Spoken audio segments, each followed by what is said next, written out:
Թուրքիայի նախագահ Ռեջեփ Թայիպ Էրդողանի նախաձեռնությունը Ուկրաինայի հակամարտության կարգավորման համար առաջնորդների հանդիպում նախապատրաստելու վերաբերյալ ներառում է նախապատրաստական աշխատանքներ ավանդական հեռախոսային դիվանագիտության միջոցով, այդ թվում Ռուսաստանի առաջնորդ Վլադիմիր Պուտինի հետ ՌԻԱ հայտնել են Թուրքիայի առաջնորդի վարչակազմից։ Թուրքիայի առաջնորդը երկուշաբթի օրը հայտարարել էր, որ ակնկալում է ԱՄՆ նախագահ Դոնալդ Թրամփի, Ռուսաստանի նախագահ Վլադիմիր Պուտինի եւ Ուկրաինայի նախագահ Վոլոդիմիր Զելենսկիի հանդիպումը Թուրքիայում։ Նրա խոսքով Թուրքիան համապատասխան քայլեր կձեռնարկի այս ուղղությամբ երկուշաբթի օրը Ստամբուլի Չիրական պալատում կայացած բանակցություններից հետո։ Թուրքիայի նախագահի ավանդական հեռախոսային դիվանագիտությունը նպաստել է աշխարհում ճգնաժամերի լուծմանը։ Այս առումով կարելի է ենթադրել, որ այն նաև իրեն կհայտնի պարոն նախագահ Թայիպ Էրդողանի նախաձեռնությամբ Թուրքիայի, Ռուսաստանի, ԱՄՆ-ի եւ Ուկրաինայի գագաթնաժողովի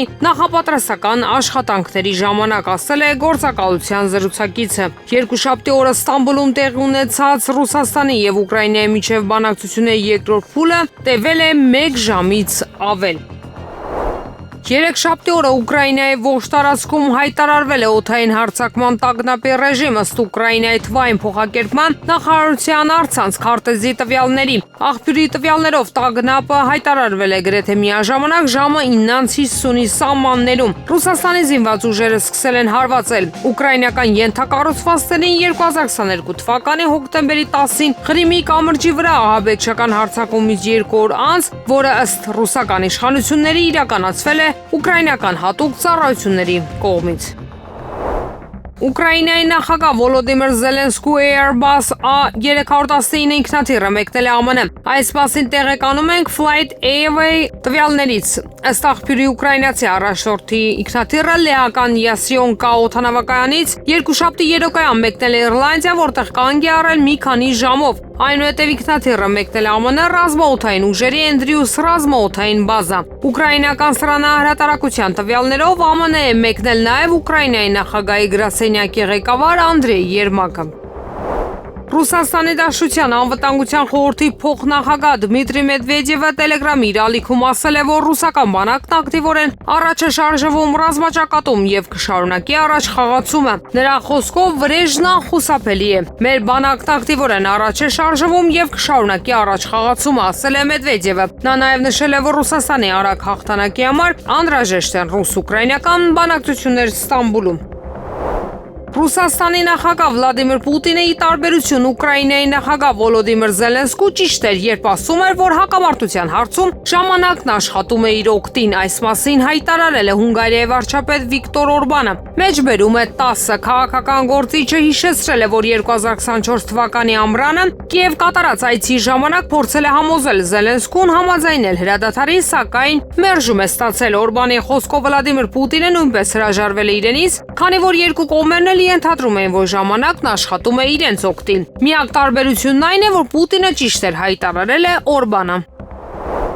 Ստամբուլում Ռուսաստանը եւ Ուկրաինան որոշակի համաձայնությունների են հասել, դրանք կարևոր են եւ կիրականացվեն, հայտարարել է Ռուսաստանի նախագահի մամուլի քարտուղար Դմիտրի Պեսկովը։ Ստամբուլում որոշակի համաձայնություններ են ձեռք բերվել, դրանք իսկապես կարևոր են։ Այս համաձայնությունները կիրականացվեն, որից հետո աշխատանքը կշարունակվի։ Մենք սպասում ենք փոխանցված հուշագրի վերաբերյալ արձագանքին, լրագրողներին ասել է Պեսկովը։ Ռուսաստանի Դաշնության եւ Ուկրաինայի պատվիրակությունների միջև բանակցությունների երկրորդ փուլը տեղի էր ունեցել երկուշաբթի օրը Ստամբուլում։ Ինչպես բանակցություններից հետո հայտնել է ռուսական բանակցային խմբի ղեկավար Վլադիմիր Մեդինսկին, Ռուսաստանը եւ Ուկրաինան համաձայնության են եկել գերիների լայնածավալ փոխանակման շուրջ։ Հիվանդներն ու ծանր վիրավորները կփոխանակվեն բոլորը բոլորի դիմաց սկզբունքով, ինչպես նաեւ կփոխանակվեն 25 տարեկանից փոքր գերիները։ Բացի այդ, կողմերը համաձայնվել են դադարեցնել կրակը որոշակի տարածքներում, որպեսզի հնարավոր լինի հավաքել զոհվածների մարմինները։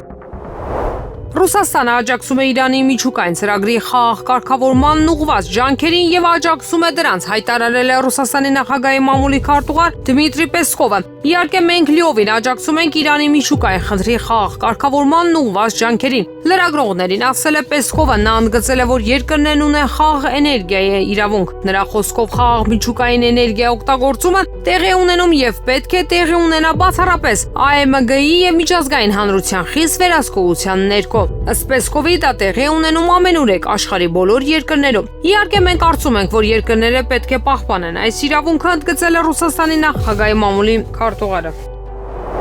Ռուսաստանի տարածքի վրա Ուկրաինայի զինված ուժերի վերջին հարձակումները ազդանշան են, որ Ուկրաինայում հակամարտությունը թևակողում է վտանգավոր փուլ, որտեղ երկու կողմերն էլ պատրաստվում են սրման, մինչդեռ ԱՄՆ-ի մասնակցությամբ կարգավորման հեռանկարներն ավելի ու ավելի անհասկանալի են դառնում։ Այսպիսի գնահատական է տվել The Wall Street Journal-ը։ Հոդվածում նշվում է, որ բանակցությունների երկրորդ փուլը Ստամբուլում տեղի էր ունեցել ռուսական օդանավերի վրա ուկրաինական անօդաչու թռչող սարքերի խոցման հաջորդ օրը։ Հանդիպումը տևեց ընդամենը 1 ժամ, որի արդյունքում համաձայնություն ձեռք բերվեց գերիների փոխանակման մասին, բայց ոչ ավելին։ Հանգստանալու փոխարեն 40-ամսյա հյուծիչ պատերազմը կարծես թե ավելի է թեժանում։ Թրամփի նվազագույն դիմադրությամբ, ասվում է տեքստում։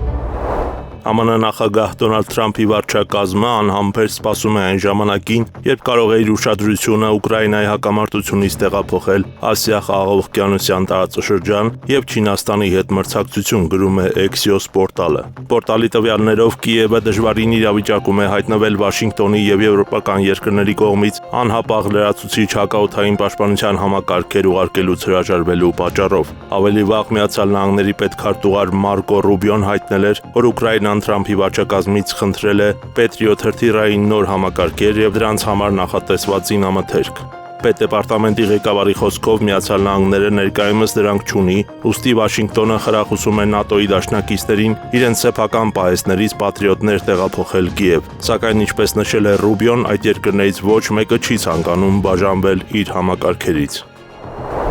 Լեհաստանի նոր նախագահ Կարոլ Նավրոցկու երթմնակալության արարողությունը տեղի կունենա օգոստոսի 6-ին։ Այս մասին լրագրողներին հայտնել է Սեյմի խոսնակ Շիմոն Հոլովնյան։ Որքան ես գիտեմ, երթմնակալության արարողությունը տեղի կունենա օգոստոսի 6-ին, ասել է Հոլովնյան TVP Info-ի կողմից հեռարձակված մամուլի ասուլիսում։ Հեռացող նախագահ Անջեյ Դուդայի լիազորությունների ժամկետն ավարտվում է օգոստոսի 6-ին։ Նրա իրավահաջորդը Նավրոցկին նախագահական ընտրություններում հաղթել է հունիսի 1-ին կայացած երկրորդ փուլում, հավաքելով ձայների 50.89%-ը։ Մեծ Բրիտանիան ցանկանում է օգտագործել Ուկրաինան որպես իր զենքի եւ ռազմաարդյունաբերական համալիրի տեխնոլոգիաների անձնական փորձադաշտ։ Այս մասին հայտնել է ռուս վերլուծաբան Ալեքսանդր Ստեպանովը։ Նա թագավորությունն անվանել է Ռուսաստանի հետ առճակատման էսկալացիայի լոկոմոտիվներից։ Նրա խոսքով Լոնդոնի առաջնահերթ նպատակը իրական մարտական պայմաններում իր լուծումները փորձարկելու հնարավորությունն է մարտավարություն մշակելու ռուսական սահմանային տարածքում նոր գործողություններ իրականացնելու նպատակով։ Անկարան կկարողանա հանդիպում կազմակերպել Թուրքիայի նախագահ Ռեջեփ Թայիպ Էրդողանի, Ռուսաստանի նախագահ Վլադիմիր Պուտինի, ԱՄՆ նախագահ Դոնալդ Թրամփի եւ Ուկրաինայի առաջնորդ Վոլոդիմիր Զելենսկու միջև, քննարկելու ուկրաինական հակամարտության կարգավորումը, ասել է Անկարայում ԱՄՆ դեսպան Թոմաս Բարան։ Թուրքիայի ներգրավման գործընթացում եւ մի շարք հարցերի վերացումով կարող է տեղի ունենալ ամենաբարձր մակարդակով հանդիպում, եւ ես կարծում եմ, որ մենք կարող ենք գտնել խնդրի լուծումը, որը հարմար է բոլորին, ասել է նա։ Ավելի վաղ Թուրքիայում ԱՄՆ դեսպան եւ Սիրիայի հարցով հատուկ բանագնաց Թոմաս Բարան ասել էր, որ Թրամփի համբերությունն ավարտվել է կապված Ուկրաինայի ռազմական հակամարտության հետ։ Վրաստանի խորհրդարանի նախագահի հրավերով աշխատանքային այցով Վրաստանում գտնվող Հայաստանի ազգային ժողովի նախագահ Ալեն Սիմոնյանը հանդիպում է ունեցել երկրի խորհրդարանի նախագահ Շալվա Պապուաշվիլիի հետ։ Հայաստանի ազգային ժողովից հայտնել են, որ հանդիպման ընթացքում քննարկվել է միջխորհրդարանական համագործակցությանը վերաբերող հարցերի լայն շրջանակ։ Անդրադարձ է կատարվել տարածաշրջանային զարգացումներին վերաբերող հարցերին, ինչպես նաև երկկողմ հետաքրքրության այլ թեմաներին։ Հունիսի 3-ին Գարեգին II ծայրագույն պատրիարք եւ ամենայն հայոց կաթողիկոսը Մայրաթոր Սուրբ Էջմիածնում ընդունել է ուխտավորաբար Հայաստան եւ Մայրաթոր Սուրբ Էջմիածին ժամանած Մելկիտ հունակաթոլիկ եկեղեցու Լիբանանի եւ Զահլե եւ Ֆուրզոլի թեմի առաջնորդ Իբրահիմ եպիսկոպոս Իբրահիմին, Անտիոքի եւ Համայն Արևելքի հույն ուղափառ եկեղեցու Լիբանանի Զահլեի եւ Բաալբեքի թեմի առաջնորդ միտրոպոլիտ Անտուան Էլ-Սուրիին, ուղեկցությամբ Gardenia Leibniz Farms ընկերության հիմնադիր տնօրեն Նիկոլաս Աբու Ֆայսալի։ Ամենայն հայոց կաթողիկոսն իր օրհնությունն է բերել հյուրերին գոհունակությամբ անդրադառնալով քույր եկեղեցիների հետ առկա փոխհարաբերություններին։ Իրենց հերթին հյուրերը շնորհակալություն են հայտնել ամենայն հայոց հայրապետին ընդունելության համար, իրենց զորակցությունն ու աղոթակցությունը բերելով հայ եկեղեցուն եւ հայ ժողովրդին։ Եմենի ապստամբ Անսար Ալլահ շարժման հութիները բալիստիկ հրթիռով հարձակվել են Թել Ավիվի Բեն Գուրիոն օդանավակայանի վրա, հայտարարել է ապստամբ զինված ուժերի խոսնակ Յահյա Սարյան։ Հրթիռային ուժերը իրականացրել են ռազմական գործողություն հարձակվելով Լոդի օդանավակայանի վրա, օգտագործելով Զուլֆիկար տիպի բալիստիկ հրթիռ, ասել է նա ապստամբներին պատկանող Ալ-Մասիրա հեռուստաալիքի եթերում։ Սարյայի խոսքով գործողությունը հաջողությամբ հասել է իր նպատակին։ Նա պնդել է, որ հրթիռային հարվածի հետևանքով օդանավակայանի գործունեությունը դադարեցվել է։ Երկուշաբթի օրը Իսրայելի պաշտպանության ուժերի մամուլի ծառայությունը հայտնել է, որ զինվորականները որսացել են Եմենից արձակված ևս մեկ հրթիռ։ Իսրայելի մի քանի շրջաններում հայտարարվել է օդային հարձակման մասին տագնապ։ Վաշինգտոնի եւ Թեհրանի միջև միջուկային համաձայնագրի շուրջ բանակցությունների 6-րդ փուլ անցկացնելու հնարավորությունը լուրջ կասկածի տակ է եւ կարող է ընդհանրապես տեղի չունենալ, երկուշաբթի օրը հաղորդել է CNN-ը հղում անելով իր աղբյուրներին։ Դրա խոսքով Իրանը Իսլամական Հանրապետության միջուկային ծրագրի վերաբերյալ ԱՄՆ նոր առաջարկը համարել է անհամատեղելի, անիրատեսական եւ չափազանց պահանջներ ներկայացնող։ Ամերիկացիները անընդհատ փոխում են իրենց դիրքորոշումը եւ սա մինչ օրս հաջող բանակցությունների հիմնական խոչընդոտն է եղել եւ աշխատանքն ավելի է դժվարացնում, քան երբևէ։ CNN-ին ասել է անանուն բարձրաստիճան Իրանի պաշտոնյան։ Նա նաեւ ուշադրություն է հրավիրել այն փաստի վրա, որ ԱՄՆ առաջարկը տարբերվում է կողմերի միջև նախկինում ձեռք բերված պայմանավորվածություններից։ Այս տեքստը ուղղակիորեն հակասում է բանակցությունների 5-րդ փուլի ընթացքում մեր կողմից ձեռք բերված վերջին համաձայնագրին, ասել է նա։ Սպիտակ տունը ներկայացրել է Միացյալ Նահանգների նախագահ Դոնալդ Թրամփի թարմացված դիմանկարը։ Այս մասին հաղորդվել է Սպիտակ տան X-ի պաշտոնական էջում։ Հենց նոր հրապարակվել է նոր պաշտոնական դիմանկար, ասվում է հայտարարության մեջ։ Այն պատկերում է Թրամփին սև ֆոնի վրա, որի խորապատկերին բացակայում է ամերիկյան դրոշը։ Միացյալ Նահանգների 47-րդ նախագահի փոխկապը նույնպես կապույտից փոխվել է կարմիրի։ Փոխնախագահ J.D. Vance-ի եւ առաջին տիկին Մելանիա Թրամփի դիմանկարները չեն փոխվել։ Մեծ Բրիտանիան պլանավորում է ավելի մեծ դեր ստանձնել ՆԱՏՕ-ի միջուկային զսպման գործում մտահոգությունների ֆոնին, որ ԱՄՆ հետաքրքրությունը եվրոպական պաշտպանության նկատմամբ կնվազի նախագահ Դոնալդ Թրամփի օրոք երեքշաբթի օրը հաղորդել է Bloomberg-ը հղում անելով իր աղբյուրին։ Կառավարությունը ուսումնասիրում է նոր հնարավորություններ, ինչպիսիք են միջուկային մարտական ունակությամբ կործանիչները, որպես Մեծ Բրիտանիայի միջուկային ներդրումը Հյուսիսատլանտյան դաշինքի կազմակերպությունում մեծացնելու ծրագրերի մաս, գրում է գործակալությունը։ Սա կլրացնի Մեծ Բրիտանիայի Trident միջուկային զսպման ծրագիրը թարմացնելու, միջուկային մարտագլխիկների արտադրության մեջ 15 միլիարդ ֆունտ ստերլինգ, մոտ 20 միլիարդ դոլար ներդնելու եւ 12 նոր միջուկային սուզանավեր կառուցելու ծրագրերը, ասվում է հոդվածում։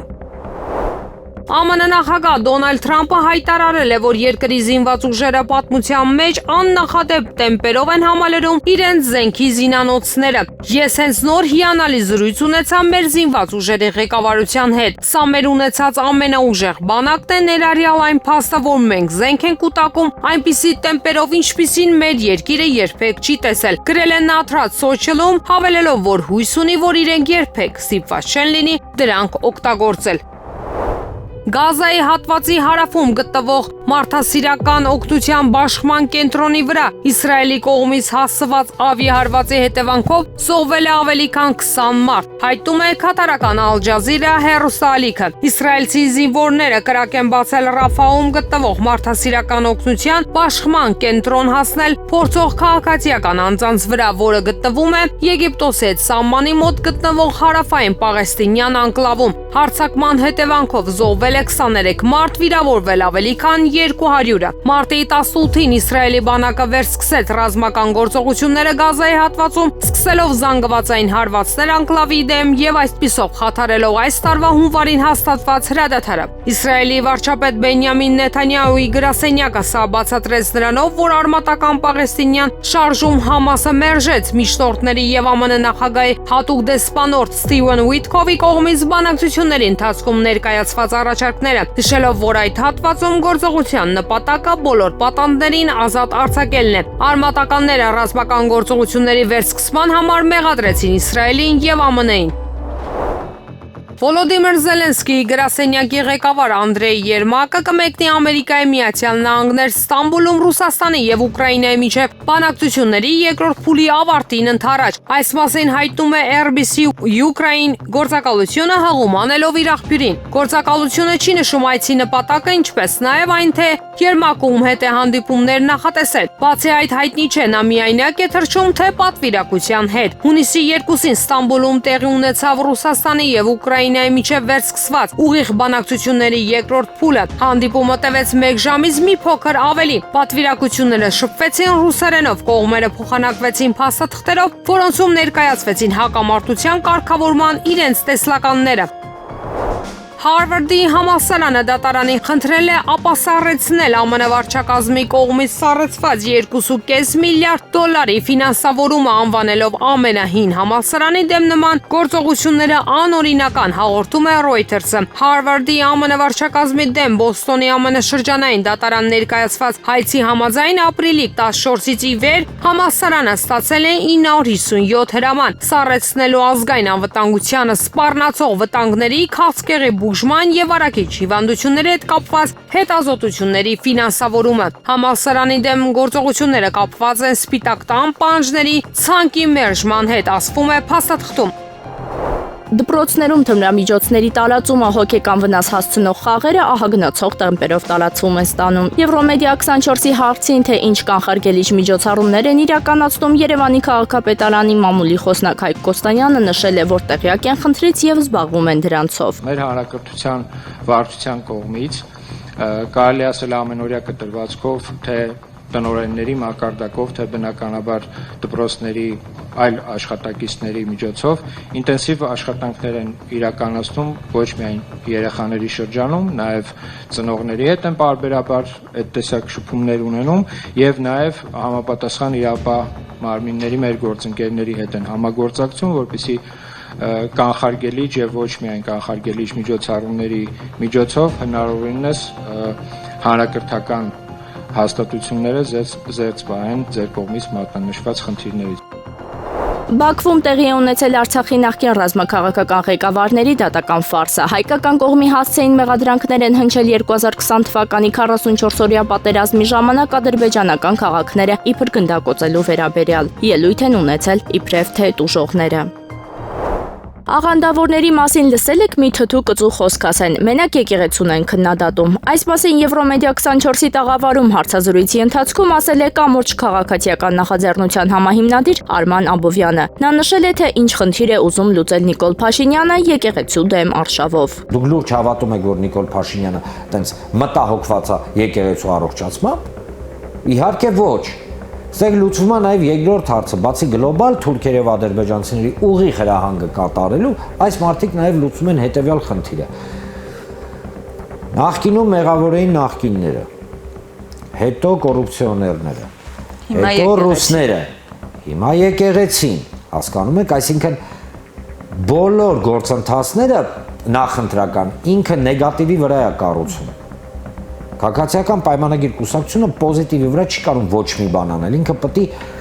նեգատիվի վրա մարդկանց գժվցնի, գազազացնի, իրար դեմ հանի, առաջ Ղարաբաղցի հայաստանցի թեզն էին խաղացնում, վիժվածքացին, անբարոյական, լկտի, բայց ստացվեց ինձ մոտ տասնյակ տարիների ընթացքում մարդկանց մեջ այդ թույնը ներարկել։ Երևանի քաղաքապետի մամուլի քարտուղար Հայկ Կոստանյանն այսօր հրավիրված մամուլի ասուլիսի ժամանակ անդրադարձել է մետրոյի Աջափնյակ կայարանին։ Նա մանրամասներ է հայտնել, թե երբ պատրաստ կլինի այն։ Մեր պատասխանը հիմնականում լինում է հետևյալը, որ աշխատանքներ են իրականացվում այդ ուղղությամբ, որովհետև տեսեք էլի ինքը պայմանական մի փողոցի բարեկարգում չէ, էլի որ ծրագիրը դնես, նախահաշիվդ պատրաստես ու չգիտեմ, մի քանի ամսից աշխատանքները սկսես։ Ես գիտեմ, որ ինտենսիվ աշխատանքներ այդ տեսանկյունից իրականացվում են դարձյալ մեր ձիգ հողակի կողմից, եթե նկատել եք ինչքան տենց խոշոր ծրագրեր կան, հիմնականում իրականացվում են մեր ձիգ հողակի կողմից եւ ես վստահ եմ, որ առաջիկայում մենք արդեն առարկայական բան կունենանք ասելու, որովհետեւ այն պարբերաբար զեկույցները, որ գործակարգավարական խորհրդակցության ընթացքում հնչում են, շատ մարդկանց համար գուցե էականը այն process-ը կլինի, երբ որ բուն արդեն աշխատանքները կմեկնարկեն, եւ ես հույսով եմ, որ մենք առաջիկայում արդեն կարողանանք ասել, թե երբ առաջի տեխնիկան կմտնի որևիցե հատված եւ կսկսվեն իրականացնել աշխատանքները։ 20-ամյա հայ բասկամարտիկ Արման Մրտեյանը Եվրոպայի առաջնությանը 60 կիլոգրամ քաշային կարգում նվաճել է հերթական ոսկե եւ արծաթե մեդալները ձախ եւ աջ ձեռքերի մրցապայքարում։ Մրտեյանը ձախ ձեռքով 2 անգամ հաղթելով թուրք մրցակցին 7-րդ անգամ դարձել է Եվրոպայի չեմպիոն։ Աջ ձեռքի մրցապայքարում երիտասարդ մարզիկը դուրս է եկել եզրափակիչ փուլ, բայց ստացված վնասվածքի պատճառով եզրափակում է մրցակցությունը 2-րդ տեղով, այս անգամ նվաճելով արծաթե մեդալ։ Արման Մրտեյանը մրցում է մինչև 23 տարեկանների տարիքային խմբում։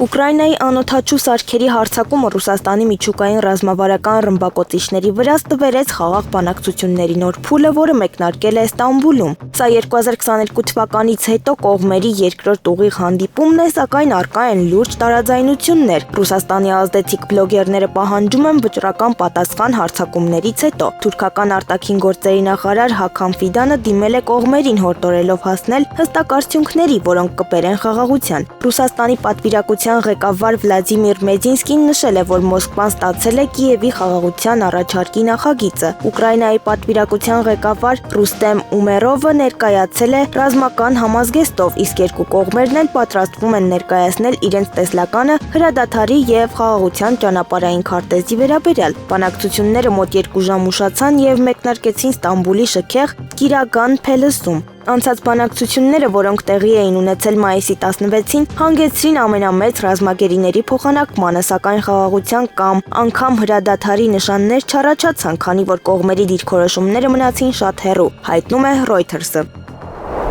Թուրքիայի նախագահ Ռեջեփ Թայիփ Էրդողանը Ստամբուլում Ռուսաստանի եւ Ուկրաինայի միջև բանակցությունների երկրորդ փուլը անվանել է հիանալի։ Թուրք առաջնորդի խոսքերը մեջբերում է 10-ը։ Դա իսկապես հիանալի հանդիպում էր, ասաց Էրդողանը։ Նա նաեւ գնահատեց կողմերի միջև գերիների փոխանակման վերաբերյալ համաձայնագրերը։ Թուրքիայի նախագահի խոսքով խոսքը իսկապես մեծ թվերի մասին է։ ՆԱՏՕ-ն Ռուսաստանի հետ ոչ խաղաղության, ոչ էլ պատերազմի վիճակում է, այդ կարծիքն է հայտնել Հյուսիսատլանտյան դաշինքի գլխավոր քարտուղար Մարկ Ռյուտեն, ելույթ ունենալով Լիտվայում ՆԱՏՕ-ի արևելյան թևի երկրների գագաթնաժողովից հետո կայացած մամուլի ասուլիսում։ Նա նշել է, որ ՆԱՏՕ-ն Ռուսաստանից եկող սպառնալիքը իրական է համարում, ինչպես նաև Եվրոպայի համար պահպանվում են ահաբեկչության սպառնալիքները։ Նա կոչ է արել Հյուսիսատլանտյան դաշինքն ապահովել ավելի մարտունակ զորքով եւ զենքով եւ ընդգծել է, որ հունիսի վերջին Հաագայում կայանալիք ՆԱՏՕ-ի գագաթնաժողովից ակնկալում է ռազմական ծախսերի ավելացման վերաբերյալ կարևոր որոշումներ։ Սպասվում է, որ Հաագայի գագաթնաժողովում ՆԱՏՕ-ի երկրներին կառաջարկվի իրենց ռազմական ծախսերի նպատակային մակարդակը ներկայիս 2%-ից հասցնել ՀՆԱ-ի 5%-ի։ Ռյուտեն նաև խոստացել է շարունակել Կիևին տրամադրվող համապարփակ ռազմական աջակցությունը, որի համար դաշինքի երկրներից լրացուցիչ հատկացումներ կպահանջվեն։ ԱՄՆ նախագահ Դոնալդ Թրամփը բաց է Ռուսաստանի նախագահ Վլադիմիր Պուտինի եւ Ուկրաինայի նախագահ Վոլոդիմիր Զելենսկու հետ հնարավոր հանդիպման համար, սակայն նա խնդրում է Մոսկվայի եւ Կիևի միջև երկկողմ խաղաղության բանակցություններ, հայտարարել է Սպիտակ տան մամուլի քարտուղար Քերոլայն Լևիթը։ Նա ընդգծել է, որ Թրամփը ցանկանում է, որ Պուտինն ու Զելենսկին նստեն բանակցությունների սեղանի շուրջ։ Լևիթը հավելել է, որ մենք տեսնում ենք, թե ինչպես են Ռուսաստանն ու Ուկրաինան դա անում Միացյալ Նահանգների նախագահի կոչով։ Սպիտակ տան մամուլի քարտուղարը գնահատական չի տվել Ստամբուլում ռուս-ուկրաինական վերջին բանակցությունների փուլին։ Նա ընդգծել է, որ Թրամփը դա կանի ավելի ուշ։ Ռուսաստանն ու Ուկրաինան Ստամբուլում կայացած բանակցությունների երկրորդ փուլում պայմանավորվել են փոխանակել բոլոր ծանր հիվանդ ռազմագերիներին եւ մինչեւ 25 տարեկան անձանց։ Այս մասին լրագրողների հետ ճեպազրույցում հայտարարել է ուկրաինական պատվիրակության ղեկավար եւ պաշտպանության նախարար Ռուստեմ Ումերովը։ Նրա խոսքով ուկրաինական պատվիրակությունը ռուսներին առաջարկել է եւս մեկ հանդիպում անցկացնել մինչեւ հունիսի վերջ։ Պաշտոնյան նաեւ հայտնել է, որ Ռուսաստանը չի համաձայնել անվերապահ հրադադարի եւ պետությունների ղեկավարների հանդիպմանը։ Վերջին 3 օրերի ընթացքում Հնդկաստանի հյուսիսարևելյան Ասամի, Մանիպուրի, Տրիպուրայի, Սիկկիմի, Արունաչալ Պրադեշի եւ այլ նահանգներում տեղի ունեցած ջրհեղեղների եւ սողանքների հետևանքով զոհվել է առնվազն 34 մարդ։ Այս մասին հայտնում է հնդկական New Delhi TV-ն։ Պաշտոնյաների խոսքով բազմաթիվ վարչությունները զբաղվում են օգնություն ցուցաբերելով եւ փրկարարական աշխատանքներ իրականացնելով օգտագործելով տարբեր միջոցներ, այդ թվում Հնդկաստանի ռազմաօդային ուժերի ուղղաթիռ ու նավակներ։ Էնի գործակալության տեղեկացման որոշ շրջաններում Բրահմապուդրա գետը հոսում է վտանգավոր նշագծից ավելի բարձր մակարդակի վրա։ Տրիպուրայի նահանգում տեղի ունեցած ջրհեղեղներից տուժել է ավելի քան 10,000 մարդ, իսկ Մեգահալայայում տուժել է 10 շրջան։ Տեղեկություններ են հաղորդվել նաև այն մասին, որ Ասամի նահանգում 19 շրջանի 764 գյուղ տուժել են հեղեղումների հետևանքով։ Ընդհանուր առմամբ տուժած բնակիչների թիվը կազմել է 360,000-ի։ Reuters-ի տեղեկացմամբ Հնդկաստանի օդերևութաբանական ծառայությունը կանխատեսել է ավելի հորդ անձրևներ։ Հնդկաստանի կառավարության հայտարարության մեջ նշվել է, որ Հիմալայիների Սիկիմի նահանգում արգելափակված ավելի քան 1000 զբոսաշրջիկներ հունիսի 2-ին տարանվել են, իսկ Մեգահալայայի նահանգում բանակային փրկարարական խմբեր են գործի դրվել ջրհեղեղի գոտիներում մնացած ավելի քան 500 մարդու փրկելու համար։ Հնդկաստանի հյուսիսարևելքում եւ Բանգլադեշում հաճախ են տեղի ունենում տեղատարապ անձրևներ, որոնք առաջացնում են սողանքներ եւ հեղեղումներ, բացասաբար ազդելով միլիոնավոր մարդկանց վրա։ Ստամբուլում բանակցությունների երկրորդ փուլի ընթացքում Ռուսաստանն ուկրաինական կողմին է փոխանցել հակամարտության կարգավորման վերաբերյալ մանրամասն հուշագիր, ինչպես նաև համաձայնեցրել է մի շարք գործնական հարցեր։ Այս մասին հայտարարել է Ռուսաստանի Դաշնության նախագահի օգնական Վլադիմիր Մեդինսկին, նրա խոսքերը մեջբերում է ՌԻԱ Նովոստին։ Մեր կողմից մշակված հուշագիրը բավական մանրամասն է, ուստի ուկրաինական կողմը որոշել է այն վերցնել ուսումնասիրության։ Կուսումնասիրեն, կպատասխանեն, կտեսնենք, հանդիպման արդյունքներով հայտնել է նա։ Բանակցությունները տեղի են ունեցել հունիսի 2-ին եւ այն տևել է ավելի քան 1 ժամ։ Բացի այդ, կողմերը պայմանավորվել են գերիների փոխանակման մշտական հանձնաժողով ստեղծելու մասին։ Պայմանավորվել են, որ ստեղծվելու են մշտական բժշկական հանձնաժողովներ, որոնց եզրակացությունների հիման վրա կողմերը չսպասելով քաղաքական մեծ որոշումների կազմելու են փոխանակման ենթակա ծանր վիրավոր մարտիկների ցուցակներ։ Նման փոխանակումներ տեղի կունենան պարբերաբար աշխատանքային կարգով, ասել է նա լրագրողներին։ Հայաստանի վարչապետ Նիկոլ Փաշինյանի հունիսի 3-ի որոշմամբ Արամ Ղազարյանը նշանակվել է Ներքին գործերի նախարարության ոստիկանության պետ, Ներքին գործերի նախարարի տեղակալ։ Ղեկավարվելով ոստիկանությունում ծառայության մասին օրենքի 13-րդ հոդվածի 2-րդ մասով, հանրային ծառայության մասին օրենքի 9-րդ հոդվածի 7-րդ մասով եւ կառավարչական իրավահարաբերությունների կարգավորման մասին օրենքի 11-րդ հոդվածի 6-րդ մասով Արամ Ղազարյանին նշանակել ոստիկանության պետ, Ներքին գործերի նախարարի տեղակալ, ասված է որոշման մեջ։ Հունիսի 2-ին Մայրաթոր Սուրբ Էջմիածնում նախագահությամբ ամենայն հայոց կաթողիկոսի տեղի է ունեցել Գերագույն հոգևոր խորհրդի ժողով։ Անդրադարձ է կատարվել վարչապետի կողմից վերջին օրերին հրահրված եկեղեցական արշավին։ Այս կապակցությամբ Գերագույն հոգևոր խորհուրդը հանդես է եկել հայտարարությամբ, որում մասնավորապես ասվում է. Հայաստանի վարչապետը պետական այրին անհարիր բառապաշարով, վիրավորանքներով եւ մեղադրանքներով հերթական արշավն է սկսել ընդդեմ հայաստանյաց առաքելական Սուրբ եկեղեցու օրենքից վերդասելով իր անձը։ Հայհոյախառն անվայել խոսույթներով հախուռն հրապարակումները զուրկ են բարեկրթության տարրական նորմերից։ Եկեղեցամարտ այս կեցվածքը ակնհայտորեն թելադրված է քաղաքական նպատակներով եւ փորձ է նսեմացնելու ազգային կյանքում եւ միջազգային շրջանակներում հարգանք վայելող հայոց եկեղեցու եւ եկեղեցականաց հեղինակությունը, լրացնելու եկեղեցու ձայնը եւ նվազեցնելու նրա հանրային ազդեցությունը։ Կոչ ենք ուղղում իրավասու պետական մարմիններին կասեցնել վարչապետի այս անօրինական եւ անհեռատես քաղաքականությունը, հարկ չկա եկեղեցի ներքաշելու արհեստական օրակարգերի մեջ եւ մղելու հակադարձման գործողությունների, ասված է հայտարարության մեջ։ Եղանակը առաջիկա օրերին։ Երևան քաղաքում հունիսի 3-ից 3-ը 4-ին 6-ին կեսօրից հետո սպասվում է կարճատև անձրև եւ ամպրոպ։ 7-ից 8-ին սպասվում է առանց տեղումների եղանակ։ Հանրապետության տարածքում հունիսի 3-ից 3-ը 4-ին շրջանների զգալի մասում, 6-ին գիշերը եւ կեսօրից հետո, 7-ին կեսօրից հետո առանձին շրջաններում սպասվում է կարճատև անձրև եւ ամպրոպ։ Հնարավոր է նաեւ կարկուտ։ Հունիսի 3-ից 3-ը 4-ին առանձին հատվածներում անձրևները կլինեն հորդառատ։ Հունիսի 5-ին եւ 8-ին սպասվում է առանց տեղումների եղանակ։ Օդի ջերմաստիճանը հունիսի 3-ից 4-ին աստիճանաբար կնվազի 6-ից 9 աստիճանով։ Հունիսի 5-ից 8-ին աստիճանաբար կբարձրանա 5-ից 6 աստիճանով։